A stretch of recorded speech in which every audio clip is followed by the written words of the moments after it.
Hello, hello, hello. Isang maganda at pagpalang araw po sa inyong lahat. Ito na naman ako mag-isa sa pambansang Kagawad. Today is November 12, Monday 2026. At ano nga sa ba? Wala akong relo. Siguro mga alas 10 na po ng umaga. At doon po sa mga napuntahan ko po ng personal, isang barangay din sa NCR, ayaw mo na magpasabi. Ako po ay nagpa-seminar bilang pambansang kagawad, bilang isang public service ko po. Libre ko po yung seminar na yon, yung mga unang mga seminar ko po about barangay affairs, about cooperation with kapitan and kagawads, paano umandar na mas maganda ang council, paano hindi magkaroon ng inggitan at hindi magkaroon ng awayan, at maging cooperative sa kapitan at sa mga kapwa kagawad ang buong council nang sa ganon makapagpasa ng maayos ng ordinansa at mga resolusyon ng magkaroon naman ng alam ko maraming achievements ng barangay ninyo, no? Pero magkaroon ng record of achievements din ang Sangguniang Barangay Council. Nagpapaseminar po ako.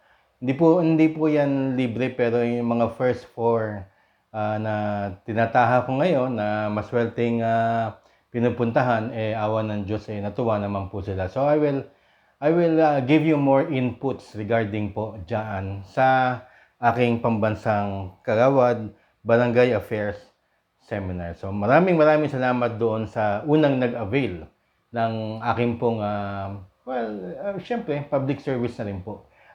Libre po muna, no? Pero syempre, kailangan nating magkaroon ng laman ng ating tiyan. Kasi buong araw po 'yun, yung aking po seminar. The first is barangay affairs, paano magtrabaho, and then second, question and answer na pinipilit kong sagutin sa abot ng makakaya. At at the end of the day, ako naman ang magtatanong kung meron kayong natutunan. At so far, yung first one, masaya naman po. Masaya rin naman ako kahit na libre, sapagkat welcome po tayo doon, pinakain po tayo ng masarap. Kaya maraming salamat po sa pag-welcome ninyo. Ayaw muna nila ipasabi ang kanilang barangay. So, today we will talk about this very important matter regarding the BSKE 2026, sapagkat marami po tayong kinakausap at marami rin po tayong mga napag-alaman. And of course, nasa pag-iisip din po natin to. Alam na po natin ang dahilan kung bakit November 2, 2026 ang next BSKE. Yan, napakagandang topic. Alam na po natin ang dahilan. Bakit November 2, 2026 ang BSKE? Samantalang, hindi naman natin pwedeng sabihin mga bobo yung mga congressman at senador na hindi nila masisilip na November 2 po iyon. November 2 is araw ng patay. Whatever you call it, araw ng patay, araw All Souls Day. Kasama ho yun sa tradition, religious tradition of the Philippines, of the Filipino people. So, hindi talaga dapat nilalagyan ng anumang iba pang event, especially political events like the BSKE. Pero kung maaalala ninyo, palaging pinapangako yan na magkakaroon kayo ng 6-year extension, 7-year, 8-year extension. At pinangako na nga po yan. At dahil nga dyan sa pangako na yan, may mga nanalong na ipanalo ninyo yung mga kandidatong hindi naman dapat na ikapanalo o manalo. Kagaya ng mga authors po na yan, at nakikita nyo naman po, lumalabas po ang kanilang mga kontrobersiya. Pero that is beyond the point. Hindi po yun ang pag-uusapan natin. Ang pag-uusapan natin ay November 2 nila ginawa para pagka malapit na ang November 2, sasabihin nila na kinakailangan ni Urong sapagkat nagkamali ang Kongreso. Ayan naman po ang pulot dulo. Ang kanilang rason de rigueur, ang kanilang pinakarason para sila ay matupad ang pangako sa mga barangay officials na uupo ng 6 na taon, 7 taon at 8 taon, gaya ng original na gusto nilang ipasa noong 2024 pa. 2023, 24, ngayon nga na-cancel na po itong 2025. That is, I think, the only reason. Kasi hindi naman, kung iisipin ninyo sa bicameral o kaya sa kanilang pagtatulumpati sa loob ng Senado at saka Kongreso, pag sinabing first Monday of November, tingin ang kagad yan sa kanilang kalendaryo. Of course, makikita lang November 2. Hindi naman bobo yung mga yan eh. Mahirap sabihin bobo o minadali yung trabaho kasi ang tagal na rin. At saka mahirap sabihin yung wisdom of the Senate and of Congress, sasabihin ng Supreme Court na tanga itong mga to bakit November 2, kagaya ng sinasabi ni Attorney Romulo Macalintal. Hindi raw masyadong pinag-isipan. Pero I think sa galing ng mga congressman at saka sa galing ng mga senador, magaling magaling magpaikot-ikot. Ito na nga yun, kinalabasan. I think, inisip nila na, tama, sige, November 2 mo para pagka malapit na, pwede na natin i-cancel ulit. Kasi nga naman, November 2 falls on the first Monday, Friday pa lamang ay magbabakasyon na ang mga dadalaw sa kanilang mga minamahal sa buhay na namayapa na. So, Sabado na din sila, November 1 is a Sunday, November 2, Monday, ang haba ng bakasyon na yun. Sa tingin ninyo, dito sa NCR, yung Homeowners Association, yung mga homeowners, mga taxpayers, sa tingin ninyo, mapapabalik ninyo dito sa Makati, sa Manila, dito sa Parañaque na lang, na mag-uuwian dito sa South. Excuse me.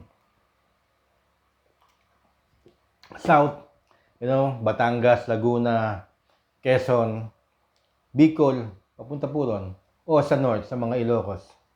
Kasi gateway ang Parañaque dyan Gateway ng South. So, paano mo mapapauwi kung pwede naman sila umuwi ng Tuesday, hindi na papasok. So, napakagandang bakasyon nga naman. Nakasama pa nila mga mahal na sa buhay. Ganun din naman, I think, sa probinsya. Although, sa probinsya kasi malapit lang ang mga libingan Pero, yung mga taga-probinsya ng mga COMELEC officers, COMELEC staff, yung mga nagbibilang ng mga maestra, alam niyo na po, sinabi ko na po nung last vlog, mahirap po yung papasukin. So, from Friday, 30, 31, and then November 1, and then November 2, Monday, na hindi ko alam kung bakit, kailangan mag-research pa kung bakit laging first Monday ang election, mukhang nanganganib at dapat nga, i-postpone nila. Diba? Pagka malapit na. Para lamang magawa ang kanilang pangako sa mga barangay officials na nakaupo noon, in-extend nila, tapos, binitin nila. Binitin up to the last minute ng Kongreso. Kasi meron din yung tactic. Mahilig tayo sa tactic, Matagal na natin pinag-uusapan yung mga taktika na yan, mga technique na yan. Yung psychological tactic na kayo ay pinadama at binitin-bitin, parang isang magandang babae, na binitin-bitin ka, na pagka ibinigay na niya ang kanyang matamis na oo sa inyo, talaga nga namang yung pagmamahal ninyo sa taong nagbigay ng matamis na oo na yun, na binitin-bitin ka, talaga naman, ipaglalaban mo talaga.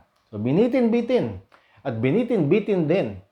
Kung hindi nagreklamo si Attorney Romulo Macalintal, tapos na yon, tapos na ang boxing doon.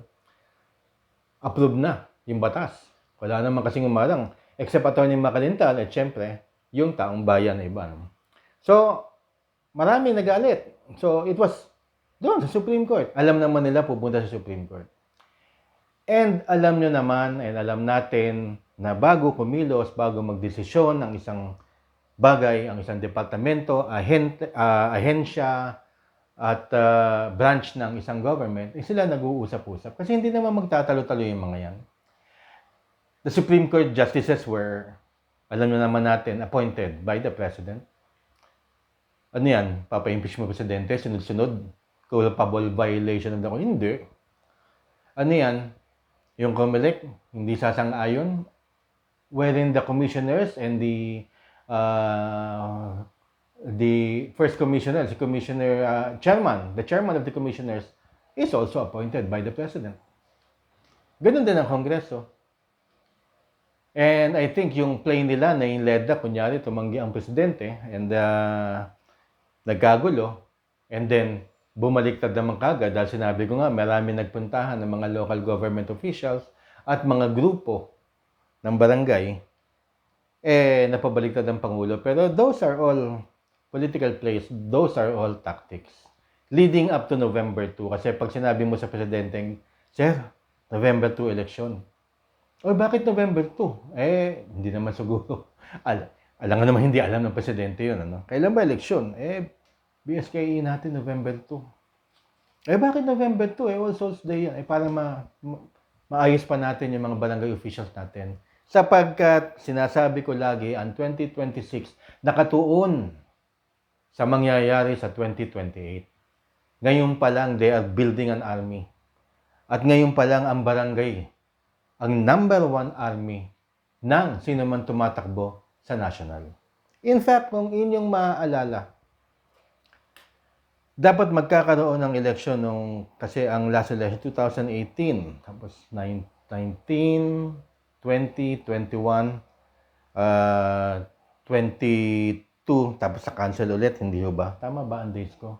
At any rate, kung yun man o yung 2019 dapat hindi natuloy. Alam niyo dapat hindi talaga, matutuloy talaga dapat yung election ng 2016. Ayun pala ang punto ko. Sorry. Ano na yung mga dates ko. Noong 2016 kasi 2013. I was still a sitting kagawad. I was still an incumbent back then. So, ang huling-huling nagsabi, kasi merong proposal sa Kongreso na i-cancel yan. Ang huling nagsabi na, Mr. President, i-cancel na natin yan kasi magastos. Kasi there's a local election coming up. Yan po, sumulat po yung mga governor. Association ng mga governors of the Philippines. Hindi ko alam ang tawag sa kanila. No? Sumulat sa Presidente, sinabing, i-cancel na lang muna due to the fact na gagastos kami sa incoming local elections. Kaya, na-cancel po yan. The most powerful entity para magpa-cancel ng election is not the people, pero yung local government officials. Kasi dahil sa manok-manok system, alam nyo na kung bakit. Minamakinarya yan. Makinarya ng local government ang mga barangay officials na itatayo nila. Makinarya ng national government ang mga local government officials na mahatak nila o napapanatili nila sa pwesto. Through money. Of course, alam po natin yan. Isang kabal ang gobyerno. Isa pong kabal yan. So, ano nang mangyayari? Meron bang pagkakataon na ma-cancel na nga itong November 2? Yes, it all leads to that. Pero, ano ba ang magpipigil para ito ay hindi matuloy? Ayun naman ang tanong lagi kasi ang dami na naman kasing nagdidiwang na, Yahoo! Ewan ko ba sa kanila, no? Kinansel na ng ilang beses, gusto na namang umupo. Yahoo!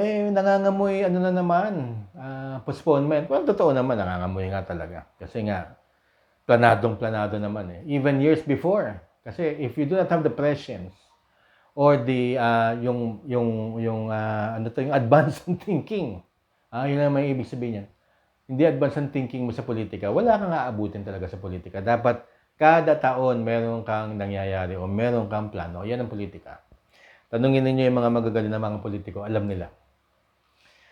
So, ano ang makakapagpigil din sa November 2? Well, unang-una, ang galit ng taong bayan.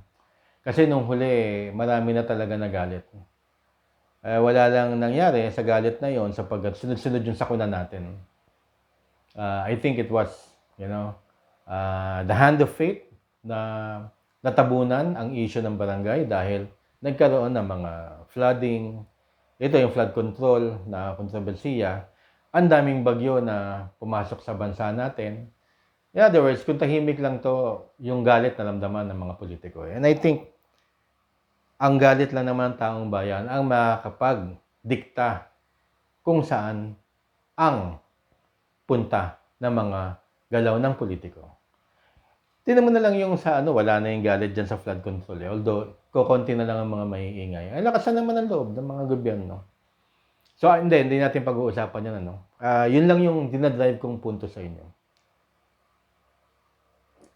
So, ang galit lamang naman ng taong bayan na makakapagpigil para yung November 2, baka i-cancel nila into November 2, 2026 to anytime after the presidential elections. Kasi hahawakan nga sila, makinarya makinarya po yan. Tandaan niyo po yan. So, yung galit ng tao pagka naramdaman, baka hindi makancel yan. At, ito sasabihin ko naman sa mga nakaupo. Pagka natuloy itong November 2, 2026, is going to be the most corrupt barangay and SK elections. Kasi hawakan na yan. Kasi malapit na yung 2028. So, hindi natin na-cancel. Magagaling taong bayan. Naghahanap tayo ng boto. So, sige. Gamitin mo na lang yung makinarya natin para nakaupo pa rin yung ating mga kakampi. So, it's going to be one hell of a fight. Well, hindi na ako umaasa na pipigilan ng tao ang sarili nila na kumuha ng, sayang lang din kung matutuloy ang eleksyon at ganun din ang mangyayari. Yung mga manok ng mga local government officials, mga uupo pa rin, just in time for the presidential elections of 2028. Hindi naman magpapatalo yung mga nakaupo sa tingin ninyo. So, it's up to the people kung gusto nilang i-reject lahat yan o gusto nilang magbago. It's all up to the people. Ako lang naman political analyst lang. Ina-analyze natin ito. Okay? So, ang tanong, bakit nga ba first Monday lagi ang eleksyon? Hindi ko rin maintindihan dahil pag after a weekend, lahat ng tao nagbabakasyon. Sa Metro Manila, iba ang sa probinsya Pero dito sa NCR, lalong-lalo na dito sa barangay namin, ang nililigawan namin yung mga taga-DPS area. Hindi kami naniligaw ng mga HOA kasi nababaduyan sila sa barangay election. Nababaduyan sila sa amin. Hindi nila kami kilala. In fact, pagka talagang lehitimong taga-barangay Don Bosco dito lumaki, At yung mga nanay namin, mga tita namin, at saka yung mga anak-anak. Pagka kami pumarada, hindi kami kilala. Akala nga minsan na pagkakamalan ako, kapitan, pero hindi kagawad. Tawag sa akin ganun minsan. Kasi hindi nila kilala ka na naman. Dahil hindi sila naboto. Hindi sila naboto. Ang bumaboto yung mga sa DPS areas. I am just stating facts. Kahit debatihin nyo ako dyan, nakikipagdebate ako. So, dito sa NCR, ganun ang sitwasyon. Okay. So, paano natin babaguhin ngayon? Kasi, sinasadya rin yan ng gobyerno na first Monday dahil ang nililigawan ng mga gobyerno, especially national, pagka bumoto lahat ng taxpayers, hindi naman mananalo yung mga iba. Ang talagang binibili nila at saka inaasahan nilang bumoboto ay mga nasa depress. Whether magalgay sa akin o hindi, take it or leave it dahil yan ang katotohanan. So, yan dito sa NCR. Sa probinsya iba. Sa probinsya, hawak sila ng Mayor Gov. Talagang kamay na bakal sa probinsya. Kasi kilala dyan magkakakilala. Dito walang baka ng mga taxpayers. Dito bumoboto lang ang taxpayers tuwing presidential election. Yun lang. Maging 80% na yung mga total number of votes din So, talagang yung punto na Monday natin gawin because para nakabakasyon yung mga homeowners. And usually makikita ninyo kung sino-sino nagbabakasyon pagka barangay election dyan mismo sa probinsya ninyo. Dumarating na kamag-anak natin darating, bla bla bla, may eleksyon. Ang mga bumoboto lang yung mga taga nun. Pero nakapagbakasyon na yung inyong mga kamag-anak na laking Maynila. Okay. So, yun ang pulot dulo ng crisis ng eleksyon natin sapagkat hindi natin nabibigyan ng tamang oras ang eleksyon. Ang tamang oras ng eleksyon, ito ang suggestion ko, dapat Wednesday, midweek. Ipasok na Monday, Tuesday, midweek para hindi na makapagbakasyon.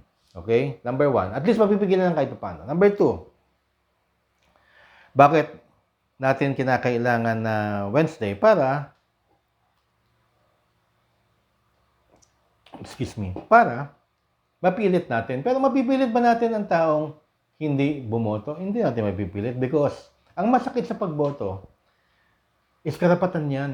Karapatan ko hindi bumoto kung ayaw ko sa'yo. Bakit ba? Ayaw ko bumoto eh. Ano, pakukulong niyo ako? So, yung karapatan naman yan, on the other end of the spectrum, ay tinapon na ng mga kaibigan natin sa DPS at saka mga binibenta lang naman eh. Binibenta, binababoy ang eleksyon, Hindi naboto yung taxpayers, lahat ng project para din eh. Pero hindi naman din kumukubla 1,000, 2,000, lalo pag malaki ang pamilya. Ewan ko dyan sa probinsya, pero dito malaki din ang bigayan din eh. Kasi nabababoy din. So bakit mo ituturing na karapatan ang pagboto? Karapatan yan at dapat gawing obligasyon. Obligasyon ng bawat Pilipino, especially yung mga taxpayers na stakeholders ng bayan at pagunlad ng bayan at ang pag-contribute natin para umunlad ang bayan, dapat ginagawang obligasyon. Kasi kung gagawin mong obligasyon with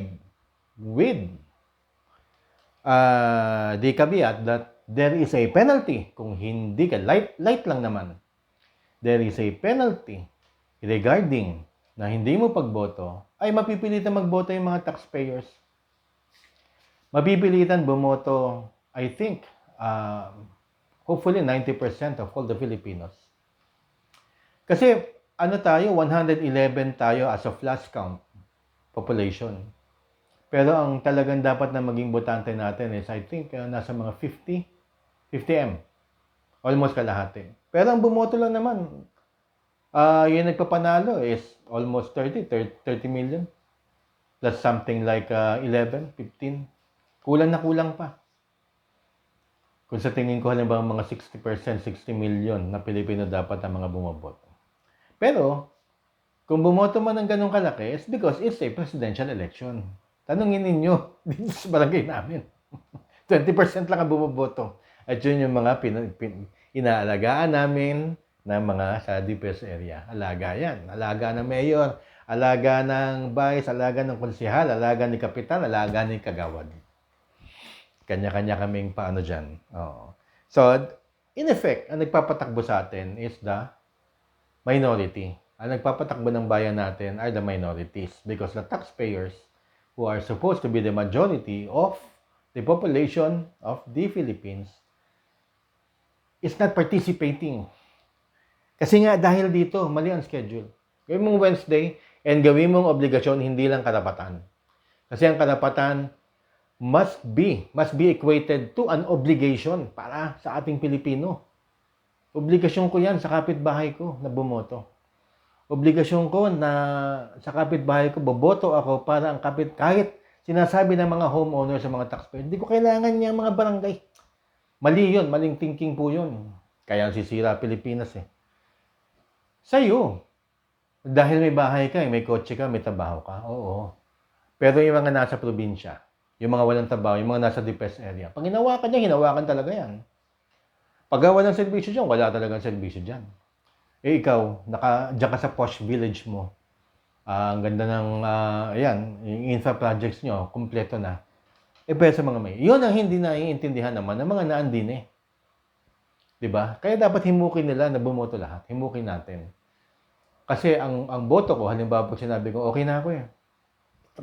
Kung paparticipate, pipila ako. Kung init-init. Hindi. Ang boto ng tao ay para sa kapwa Pilipino.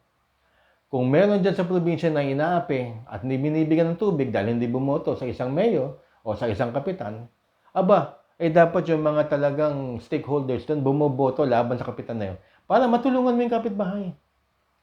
Hindi para yan selfish na, magaling ako. Yan ang problema dun sa kampanya ng isang kulay na pasosyal eh.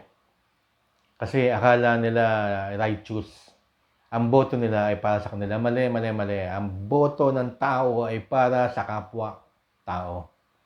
Boto ng Pilipino ay para sa kapwa Pilipino. So, gawin nating obligasyon ang pagboto. Hindi siya karapatan dahil ang karapatan pwedeng ipagbili. Pero ang pagboto, parang ordinansa na may karatig na penalty, kahit light penalty lamang. And don't tell me na mali yung iniisip mo, Kags Butch, sapagkat there are 39 countries around the world na gumagawang obligasyon ng pagboto. Australia is one of them. May tawag doon next vlog, sasabihin ko sa inyo kung anong tawag. And even Barack Obama, sinabi na Barack Obama, ang problema ng Democratic Party, walang naboto. Pero ang dami ng Democrats. So dapat sinabi ni Obama, there must be a light penalty and we should make it an obligation. And I think in the Philippines, dapat yan ang malaman ng mga botante. Pero kahit na hindi na gawing obligasyon ng national government, dahil alaga nga nila at hindi nila gagawing obligasyon yan, sinasabi ko sa inyo, tayo na lamang ang obligahin natin sarili natin na bumoto ng maayos. God bless po sa inyo lahat. Maraming salamat. Binigyan niyo ako ng oras. Thank you very much.